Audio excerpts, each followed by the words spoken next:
Hello friends, welcome to my YouTube channel your study guide. तो friends, जैसा कि आप लोगों को पता ही होगा कि हम लोग आरआरबी ग्रुप डी के लिए जीके जीएस का डेली बेसिस पर प्रैक्टिस सेट कर रहे हैं। तो आज भी हम लोग उसी क्रम में आगे बढ़ने वाले हैं और सारे क्वेश्चन प्रीवियस ईयर में पूछे गए क्वेश्चन हैं और इससे रिलेटेड जो क्वेश्चन बन सकते हैं सारे क्वेश्चन को हम लोग इसमें देखेंगे। तो बिल्कुल चलिए बिना टाइम वेस्ट किए देखते हैं आज का पहला क्वेश्चन। पहला क्वेश्चन देखिए क्या है और ध्यान रखिएगा कि सारे क्वेश्चन एग्जाम में पूछे गए क्वेश्चन हैं। तो आज का फर्स्ट क्वेश्चन हम लोग देखेंगे। फर्स्ट क्वेश्चन है, देखिए, भारत में ब्रिटिश शासन के दौरान लॉर्ड कर्जन ने बंगाल विभाजन की घोषणा किस वर्ष की थी। तो देखिए सारा क्वेश्चन पूछा जाता है, यहाँ से 5-6 क्वेश्चन बनते हैं। सबसे पहले ध्यान रखेंगे कि बंगाल विभाजन किसने किया था। पहला क्वेश्चन ये बनता है कि बंगाल विभाजन किसने किया था। तो ध्यान रखेंगे कि जो बंगाल विभाजन है वो किसने किया था, लॉर्ड कर्जन ने। लॉर्ड कर्जन ने बंगाल विभाजन किया था। पहला तो ये क्वेश्चन ध्यान रखेंगे। दूसरा ध्यान रखेंगे कि इसकी घोषणा किस वर्ष हुई थी।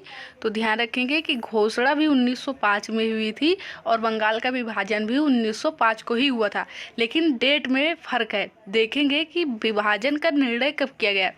जब आपको पता होगा कि पीसीएस लेवल के एग्ज़ामों में बैठते हैं या फिर सीजीएल के मेंस में, तो ऐसे जो एग्ज़ाम होते हैं वहाँ डेट से फंसाता है बहुत कि विभाजन का निर्णय किस दिन हुआ और विभाजन किस दिन हुआ। ये दोनों डेट पूछे जाते हैं, लेकिन आप लोगों को पता होगा कि हाई लेवल एग्ज़ाम में पूछे जाते हैं ज़्यादातर, नहीं तो डायरेक्ट यही पूछे जाएगा कि बंगाल विभाजन कब हुआ था। तो जैसे आप लोगों को पता होगा एमटीएस हो गया, ग्रुप डी हो गया, इन सभी एग्ज़ामों में तो सीधा यही पूछा जाता है, लेकिन थोड़ा और अपर लेवल के एग्ज़ाम में आप जब बैठेंगे तो वहाँ पर ये डेट भी पूछा जाता है। तो ध्यान रखेंगे कि विभाजन का जो निर्णय है वो 20 जुलाई को हुआ और विभाजन का निर्णय किस डेट को हुआ था, 20 जुलाई को, लेकिन विभाजन कब हुआ तो 16 अक्टूबर को हुआ। तो दोनों बातें ध्यान रखेंगे। क्या ध्यान रखेंगे कि विभाजन का निर्णय 20 जुलाई को हुआ था और विभाजन किस दिन हुआ था तो 16 अक्टूबर को। दोनों बातें ध्यान रखेंगे। अच्छा, विभाजन का कारण क्या था। तो आप लोगों को पता होगा बंगाल का विभाजन करके जो अंग्रेज थे वो चाहते थे कि हम भारत के लोगों में फूट डाल दें, जो हिंदू मुसलमान में एकता है उसे तोड़ दें। ये इनका मेन उद्देश्य था। लेकिन इन्होंने कारण क्या बताया था, इन्होंने कारण ये बताया था कि हम बंगाल का विभाजन इसलिए कर रहे हैं ताकि जो प्रशासनिक सेवाएं हैं वो लोगों तक आसानी से पहुंचाया जा सके। लेकिन ये गलत बातें बता रहे थे। इनका मेन उद्देश्य तो था क्या कि हिंदू मुसलमान में जो एकता है उसे तोड़ दें। और आप लोगों को पता होगा कि बंग भंग आंदोलन की शुरुआत भी इसी के कारण हुई थी। तो यहाँ से सारी बातें ध्यान रखेंगे। तो यहाँ से क्वेश्चन क्या क्या ध्यान रखेंगे, बंगाल विभाजन के समय कौन था गवर्नर जनरल, तो ध्यान रखेंगे लॉर्ड कर्जन। लॉर्ड कर्जन के समय बंगाल का विभाजन हुआ था। बंगाल का विभाजन कब हुआ था, किस वर्ष इसकी घोषणा हुई थी, तो ध्यान रखेंगे 1905 में घोषणा हुई थी और 1905 को ही क्या हुआ था, तो ध्यान रखेंगे विभाजन भी हुआ था। विभाजन का निर्णय कब किया गया, तो 20 जुलाई 1905 को, और विभाजन किस दिन हुआ तो 16 अक्टूबर 1905। और इसका कारण क्या था, तो ध्यान रखेंगे इसका कारण था कि भारतीयों जो अंग्रेज थे, भारतीयों में जो अंग्रेज और मुसलमान दोनों थे उनके बीच एकता को नष्ट करना। इनका उद्देश्य आप लोग जानते हैं क्या था, फूट डालो राज करो। तो फूट डालो राज करो की नीति इन्होंने अपनाई थी। लेकिन ये कारण बता रहे थे कि प्रशासनिक सेवाओं को आसानी से लोगों तक पहुंचाया जा सके, यह कारण था। तो दोनों बातें यहाँ से ध्यान रखेंगे। विभाजन का निर्णय 20 जुलाई और विभाजन 16 अक्टूबर 1905 किसके समय हुआ था, तो ध्यान रखेंगे किसके समय हुआ था, लॉर्ड कर्जन। अगली बात देखेंगे, मशहूर बॉलीवुड अदाकारा हेमा मालिनी एक प्रशिक्षित नर्तकी हैं। तो सभी को पता होगा किसकी हैं, भरतनाट्यम की। अदाकारी हेमा मालिनी एक प्रशिक्षित नर्तकी किसकी हैं, भरतनाट्यम की हैं। ध्यान रखेंगे। भरतनाट्यम के जो अन्य कलाकार हैं आप सभी लोगों को पता होगा, यामिनी कृष्णमूर्ति, और इनकी मैंने ऑटोबायोग्राफी कई बार बताई है आप लोगों को, अ पैशन ऑफ डांस, इनकी ऑटोबायोग्राफी है। ध्यान रखेंगे भरतनाट्यम और कुचिपुड़ी दोनों से ये जुड़ी हैं, ध्यान रखेंगे। और इनका निधन हो गया है 2024 में, इसलिए ये और इम्पोर्टेंट बन जाती हैं, इनसे क्वेश्चन जरूर पूछा जाएगा। तो आप पैशन ऑफ डांस, इनकी ऑटोबायोग्राफी ध्यान रखेंगे। और उसके बाद ध्यान रखेंगे कि ये किस क्लासिकल डांस से जुड़ी हैं, तो भरतनाट्यम और कुचिपुड़ी दोनों से ध्यान रखेंगे। रुक्मणी देवी अरुणडेल, लीला सैमसन, मृणाली साराभाई, बैजंती माला, ये सभी लोग किससे जुड़ी हैं? तो भरतनाट्यम से ही जुड़ी हैं। कुचिपुड़ी कहाँ का है? आंध्र प्रदेश का है। मणिपुरी मणिपुर का ही है। कथक कहाँ का है? तो उत्तर प्रदेश का है। और ध्यान रखेंगे भरतनाट्यम को नटवरी भी कहा जाता है। भरतनाट्यम का पुराना नाम क्या था? तो ध्यान रखेंगे कि नटवरी किसे कहा जाता है?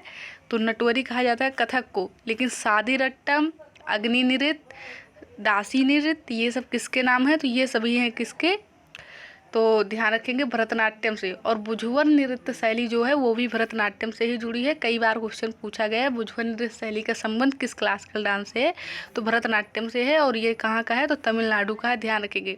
कथक जो है ये उत्तर का एकमात्र क्लासिकल डांस है, उत्तर प्रदेश का। ध्यान रखेंगे। और ये सारे नाम मत भूलिएगा, यामिनी कृष्णमूर्ति, रुक्मणी देवी अरुणडेल, लीला सैमसन, मृणाली साराभाई, बैजंती माला, टी बाला सरस्वती, और उसके बाद पद्मा सुब्रमण्यम, अल्लारमेल वेल्ली, ये सारे नाम बहुत इंपॉर्टेंट है। क्लासिकल डांस की बात करें तो जो बहुत ज़्यादा पूछा जाता है, ध्यान रखेंगे, सत्रिया। सत्रिया कहाँ का है? असम का। और असम में गुरु जतिन दास का नाम आप लोग जानते होंगे, ये उससे संबंधित है। श्रीमद शंकर देव, श्रीमद शंकर देव भी इसी से संबंधित है। ध्यान रखेंगे, बहुत ही पूछे जाते हैं, ध्यान रखेंगे। तो ये सारे ध्यान रखेंगे। उसके बाद आगे हम लोग बढ़ते हैं। देखिए नेक्स्ट क्वेश्चन। वैसे तो बहुत हैं, जैसे केलुचरण महापात्र किससे हैं? तो ओडिसी के हैं। ये सभी वैसे नाम हैं जो कभी आप लोगों को भूलने ही नहीं चाहिए। केलुचरण महापात्र, झावेरी बहनें मणिपुर की हैं। और आप लोगों को पता होगा कि दर्शना, नैना, स्वर्णा, रंजना, ये 4 बहनें हैं, झावेरी बहनें, और बहुत पूछी जाती है। ध्यान रखेंगे कहाँ की हैं? मणिपुर की। अगला देखिए, मीराबाई चानू किस खेल से संबंधित है? तो मीराबाई चानू आप लोगों को पता होगा भारोत्तोलन, और पेरिस ओलंपिक में भारत की तरफ से क्वालिफाई करने वाली भारोत्तोलन में एकमात्र महिला कौन थी? तो मीराबाई चानू जी ही थी। तो ध्यान रखेंगे इनका संबंध किससे है? तो भारोत्तोलन। माई कॉम्फ, मैंने कई बार आप लोगों को बताया है, माई कॉम्फ किसकी आत्मकथा है? किसकी ऑटोबायोग्राफी है? माई कॉम्फ किस विश्वविख्यात शख्सियत की आत्मकथा है? तो सभी लोगों को पता होगा किसकी है, ये हिटलर की है, एडोल्फ हिटलर। किसकी ऑटोबायोग्राफी है माई कॉम्फ? तो ध्यान रखेंगे एडोल्फ हिटलर। ऑप्शन देख लीजिए, Albert Einstein, Adolf Hitler, Robert Mugabe, या चार्ली चैपलिन। तो ध्यान रखेंगे एडोल्फ हिटलर की है माई कॉम्फ। वहीं पूछ लिया जाए नेल्सन मंडेला, शायद कल ही के प्रैक्टिस सेट में आप लोगों ने देखा होगा, लॉन्ग वॉक टू फ्रीडम किसकी है? Long walk to freedom. तो ध्यान रखेंगे नेल्सन मंडेला की है। किसकी है? Nelson Mandela. Straight from the heart, Kapil Dev. ये सारे क्वेश्चन मोस्ट इंपॉर्टेंट क्वेश्चन है, ध्यान रखेंगे। सारे क्वेश्चन एग्जाम में आए क्वेश्चन है। जून 2023 तक हमारे संविधान में कितनी अनुसूची थी? तो पता होगा कि मूल संविधान में केवल और केवल 8 अनुसूची थी, लेकिन 4 अनुसूची बाद में जोड़ी गई। और अब वर्तमान में कितनी है? तो जून 2023 तक पूछे या वर्तमान में हम लोग बात करें, आज 1 अप्रैल है, 1 अप्रैल 2025, तो आज तक कितनी अनुसूचियां हैं? 12 अनुसूची हैं। ध्यान रखेंगे। ये 8 अनुसूची तो सभी को पता होगा। पहले में क्या है? पहली अनुसूची में भारत के राज्यों की बात की गई है। दूसरे में क्या है? तो वेतन भत्ते की बात की गई है। तीसरे में क्या है? शपथ है। चौथे में राज्य की सीटों के बारे में है। पांचवें में क्या है? अनुसूचित जाति जनजातियों के बारे में है। छठी में क्या है? जनजातियों के बारे में, स्पेशली 4 राज्य असम, मेघालय, त्रिपुरा, मिजोरम, ये 4 राज्यों की जनजातियों के बारे में बताई गई है। 7 में सूचियों की बात की गई है, संघ सूची, राज सूची, समवर्ती सूची। और 8 में क्या है? तो भाषाओं के बारे में बताया गया है। तो ये 8 अनुसूची तो सभी को याद है। 4 अनुसूची जो है ये भी बहुत महत्वपूर्ण हो जाती हैं। 9वीं अनुसूची भूमि सुधार से संबंधित है। 1951 में पहला संविधान संशोधन हुआ, उसमें जोड़ा गया 9वीं अनुसूची, 1951 में, सभी को पता होगा। 10वीं अनुसूची की बात करें तो 52वां संविधान संशोधन 1985, सभी को पता होगा। और किससे संबंधित है? दल बदल से संबंधित है। उसके बाद बात कर ले 11वीं अनुसूची, तो पता होगा 73वां संविधान संशोधन, 73वें संविधान संशोधन से संबंधित है। किससे संबंधित है? तो ध्यान रखेंगे पंचायत से। और पंचायत के अंतर्गत 29 कार्य क्षेत्र आते हैं, ये भी पूछा जाता है, ध्यान रखेंगे। 12वीं अनुसूची 74वें संविधान संशोधन द्वारा 1992-93, और 11वीं अनुसूची भी 1992-93 में जोड़ी गई। और ध्यान रखेंगे कि 12वीं अनुसूची किससे संबंधित है, नगर पालिकाओं से संबंधित है। और इसके अंतर्गत नगर पालिकाओं के अंतर्गत कितने कार्य क्षेत्र आते हैं, तो 18। तो ये मैंने 12 की 12 पूरी अनुसूची आप लोगों को बता दी। आई होप आप लोगों को समझ में आया होगा। तो वर्तमान में कितनी अनुसूची हैं, ध्यान रखेंगे कितनी हैं, 12। अगला देखिए, ये सारे क्वेश्चन एग्जाम में पूछे गए क्वेश्चन है, ध्यान रखेंगे। शिशु पीलिया का सबसे स्पष्ट लक्षण कौन सा है, जो आमतौर पर जन्म के बाद दूसरे और चौथे दिन के बीच दिखाई देता है। तो जो छोटे बच्चों को हो जाता है, तो ध्यान रखेंगे क्या होता है, आँखों और त्वचा का रंग पीला पड़ जाता है। ये लक्षण दिखाई देते हैं जब उन्हें पीलिया हो जाती है तब। तो ये देखेंगे, ध्यान देंगे। और ये क्वेश्चन मोस्ट इम्पॉर्टेंट क्वेश्चन, सारे क्वेश्चन इम्पॉर्टेंट है क्योंकि ये सारे क्वेश्चन एग्जाम में पूछे गए हैं, ध्यान रखिए। 2016 में पद्मश्री पुरस्कार प्राप्त करता प्रसिद्ध लोक कलाकार गुलाबो सपेरा। अब आप लोगों ने कोई भी पेपर का प्रैक्टिस सेट उठाकर देखा होगा प्रीवियस ईयर का, अगर स्ट्रैटेजी के वाले पोर्शन को, तो ये क्वेश्चन जरूर मिला होगा कि गुलाबो सपेरा का संबंध किस फोक डांस से है। तो सभी को पता होगा कालबेलिया। और ये पूछा जाता है कि ये तो पूछा ही जाएगा कि गुलाबो सपेरा का संबंध किस क्लासिकल डांस किस फोक डांस से, तो ध्यान रखेंगे कि कालबेलिया से है। लेकिन ये भी पूछा जाता है कि कालबेलिया जो लोक नृत्य है, कालबेलिया जो फोक डांस है, वो किस राज्य का है, तो ध्यान रखेंगे राजस्थान का है। कहाँ का है, राजस्थान का है, ध्यान रखेंगे। मोस्ट इम्पॉर्टेंट है, ध्यान रखेंगे। राजस्थान की बात करें तो आप लोगों को यहाँ का फोक डांस याद होगा, तेरह ताली बहुत पूछा जाता है, तो राजस्थान का है, ध्यान रखेंगे। कालबेलिया भी कहाँ का है, तो ध्यान रखेंगे कालबेलिया भी कहाँ का है, राजस्थान का है। और कालबेलिया को तो आप लोगों को पता होगा कि यूनेस्को साइट में भी शामिल किए गए हैं। पंजाब राज्य निम्नलिखित में से किस प्राकृतिक संसाधन से समृद्ध है, तो वहाँ सभी को पता है उपजाऊ मिट्टी के लिए प्रसिद्ध है। पंजाब का गिद्धा फोक डांस है पंजाब का, वो बहुत पूछा जाता है, ध्यान रखेंगे, बहुत इम्पोर्टेंट है। अगला देखेंगे बिहू। किस राज्य का लोक नृत्य है, तो बिहू कहाँ का है, तो ध्यान रखेंगे बिहू कहाँ का है, असम का लोक नृत्य है, ध्यान रखेंगे। और बिहू 3 प्रकार के होते हैं, रोंगाली बिहू, कटी बिहू और माघ बिहू। माघ बिहू जो है वो फसल तैयार होने के बाद इसे मनाया जाता है, बहुत पूछा जाता है, ध्यान रखेंगे। तो बिहू किस राज्य का लोक नृत्य है, तो ध्यान रखेंगे कहाँ का है, असम का है। अगला क्वेश्चन देखेंगे, असम के लोक नृत्य जो इम्पोर्टेंट है, जो पूछे जाते हैं, ध्यान रखेंगे। असम के बिहुआ, अंक्यानाट, बुगरुम्बा, कानोई, झूमरा, कली गोपाल, खेल गोपाल भी यहीं के हैं, आप सभी लोगों को पता होगा। तो ध्यान रखेंगे कि जो बिहू है, बिहुआ है, अंक्यानाट है, बुगरुम्बा है, कानोई, झूमरा, ये सभी कहाँ के हैं, तो ध्यान रखेंगे कहाँ के हैं, असम के हैं। और असम के मैंने आप लोगों को लोक उत्सव भी बताए थे, क्या क्या बताया था, माजुली, अम्बुबाची, मीदम मीफी, ये सब कहाँ के थे, असम के ही थे। तो ध्यान रखेंगे वहाँ के जो लोक नृत्य हैं वो बिहुआ है, अंक्यानाट है, बुगरुम्बा, कानोई और झूमरा, ये सभी ध्यान रखेंगे। अगला क्वेश्चन देखिए, प्लेनेट ड्रम जो एल्बम है, इसके लिए किस भारतीय संगीतकार को ग्रैमी अवार्ड मिला था, तो जाकिर हुसैन। और ध्यान रखेंगे इनका भी निधन हो गया है और अभी हाल ही में हुआ है, सभी लोगों को पता है, इसलिए ये भी बहुत इंपॉर्टेंट बन जाते हैं, पूछा जरूर जाएगा, ध्यान रखिएगा। ये तो पूछा जाएगा ये किस वाद्य यंत्र से संबंधित है, या पूछा जाएगा इनकी एल्बम कौन है। तो प्लेनेट ड्रम है जिसके लिए इन्हें ग्रैमी अवार्ड मिला था। और ध्यान रखेंगे ये एक तबला वादक है। सभी क्वेश्चन ध्यान रखेंगे, बहुत ही इम्पोर्टेंट है। गरीब कल्याण रोजगार अभियान 2020, आप लोगों को पता होगा कि ये 20 जून 2020 में चालू किया गया था। ये इसका उद्देश्य क्या था, तो सभी को पता होगा इसका उद्देश्य क्या था। तो जब कोविड-19 आया था, तो उसके बाद जो प्रवासी भारतीय थे, जो ग्रामीण श्रमिक थे, शहर में कमाने के लिए गए थे, लेकिन उन्हें भाग कर आना पड़ा, तो वो बेरोजगार हो गए थे। तो प्रवासी भारतीयों और ग्रामीण जो श्रमिक थे उनको रोजगार देना इसका मुख्य उद्देश्य था। और इसके अंतर्गत कितने राज्य को शामिल किया गया था, तो केवल और केवल 6 राज्यों को शामिल किया गया था। और वो राज्य कौन थे, तो पता होगा आप लोगों को, यूपी, बिहार, एमपी, राजस्थान, झारखंड, उड़ीसा। कौन कौन से थे, UP, Bihar, Jharkhand, UP, Bihar, Jharkhand, Rajasthan, MP और कौन था, उड़ीसा। ये 6 राज्य थे। तो क्वेश्चन क्या है, गरीब कल्याण रोजगार अभियान 2020 में कितने राज्यों का चयन किया गया था, तो ध्यान रखेंगे 6 राज्यों का। कब इसे शुरू किया गया था, 20 जून 2020 को। इसका उद्देश्य था कि जो प्रवासी भारतीय और ग्रामीण श्रमिक हैं उनको रोजगार देना। तो इसका राइट आंसर क्या हो जाएगा, 6 राज्य हो जाएगा। और 6 राज्यों के मैंने नाम भी बता दिए, यूपी, बिहार, झारखंड, उड़ीसा, एमपी और राजस्थान। ये 6 राज्य थे।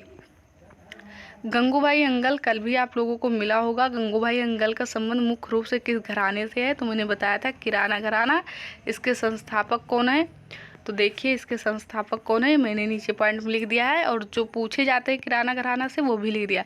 तो किराना घराना से संबंधित अब्दुल करीम खान, अब्दुल वाहिद खान, पंडित भीमसेन जोशी और बलदेव सिंह भाली। बलदेव सिंह भाली, पंडित भीमसेन जोशी, अब्दुल वाहिद खान और करीम खान। और इसके फाउंडर कौन है, तो ध्यान रखेंगे करीम खान है, संस्थापक करीम खान है। गंगूबाई हंगल का संबंध भी किससे है, तो ध्यान रखेंगे किससे है, किराना घराना से। निम्नलिखित में से कौन सा सरकारी बजट में गैर ऋण पूंजी प्राप्ति का उदाहरण है, तो इकोनॉमिक का क्वेश्चन है। तो ध्यान रखेंगे कौन सा है, सरकारी स्वामित्व वाली भूमि की बिक्री। ये गैर ऋण पूंजी प्राप्ति के उदाहरण है, ध्यान रखेंगे। बैंकिंग में ब्याज का क्या अर्थ होता है, तो सभी को पता होगा ब्याज का क्या अर्थ होता है। तो ऋण या जमा पर जो आपने ऋण दिया है या कोई धन अर्जित है उस पर जो अतिरिक्त धन मिलता है वही होता है ब्याज। तो राइट आंसर क्या हो जाएगा, ऑप्शन बी।